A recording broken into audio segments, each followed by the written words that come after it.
SIR নিয়ে সরগরম মালদার রাজনীতি। এবারে জেলার প্রতিটি ব্লকে ব্লকে বিক্ষোভের নামল জেলা কংগ্রেস। রাজ্যের তৃণমূল ও কেন্দ্রের বিজেপি এবং নির্বাচন কমিশনের বিরুদ্ধে ব্লক দপ্তরের প্রতিবাদ কর্মসূচি। বুধবার বিকেলে পুরাতন মালদা ব্লক দপ্তরের সামনে প্রথমে একটি প্রতিবাদ সভা, তারপর বিক্ষোভ ডেপুটেশন করা হয়। যে প্রতিবাদ সভায় উপস্থিত ছিলেন সদ্য তৃণমূল থেকে কংগ্রেসে যোগদান করা কংগ্রেস নেত্রী মৌসুম বেনজির নূর, জেলা কংগ্রেসের সভাপতি ঈশা খান চৌধুরী, প্রদেশ কংগ্রেস সভাপতি ভূপেন্দ্রনাথ হালদার সহ অন্যান্যরা।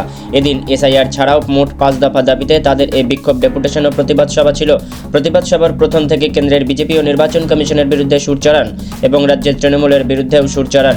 এরপর ব্লক দপ্তরের মূল ফটকের সামনে মিছিল করে একটি বিক্ষোভ করা হয়।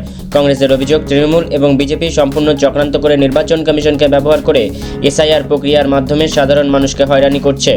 ব্লকে ভিডিও স্টেশনে এসেছি আমরা প্রত্যেকটা কংগ্রেসের পক্ষ থেকে। আমাদের সম্মানীয় ডিস্ট্রিক্ট প্রেসিডেন্ট, আমাদের সাংসদ ঈশা খান চৌধুরী সাহেব আমাদেরকে নির্দেশ দিয়েছেন যে প্রত্যেকটা ব্লকে ব্লকে এই সাধারণ মানুষের যে হয়রানি হচ্ছে, সাধারণ মানুষকে যে হ্যারাসমেন্ট করা হচ্ছে, সেটার প্রতিবাদে আমরা প্রত্যেকটা ব্লকে ব্লকে ডেপুটেশন দিচ্ছি এবং সাধারণ মানুষের দাবিগুলো তুলে ধরছি। আজকে তাদেরকে যেভাবে হিয়ারিংয়ে ডাকা হচ্ছে, একবার হিয়ারিংয়ে ডাকা হচ্ছে, ভেরিফিকেশন হয়ে যাচ্ছে, তার কিছুদিন পর আবার হিয়ারিংয়ে ডাকা হচ্ছে। আর কি কি মানে উদ্দেশ্য? লজিক্যাল ডিসক্রিপেন্সি, মানে ওটা লজিক্যাল কিছু কিন্তু না, ইললজিক্যাল ডিসক্রিপেন্সি। আমরা বুঝতে পারছি যে এটা পুরোপুরি একটা চক্রান্ত। এটা বিজেপি এবং তৃণমূলের চক্রান্ত। 2021-এ যারা ওনারা এনআরসির নামে একটা পরিবেশ নষ্ট করেছিলেন, মানুষকে আতঙ্কিত করেছিলেন। আবার এখন 2026-এ যেহেতু নির্বাচন, মানুষকে আতঙ্কিত করে তারা ভোট করার চেষ্টা করছে, কিন্তু আমরা সেটা হতে দেব না। অলরেডি আমাদের এক্সএমএলএ অর্জুন দা বললেন যে আমরা একটিও জেনুইন ভোটারকে বাদ যেতে দেব না। এটাই হচ্ছে কংগ্রেসের আমাদের লড়াই।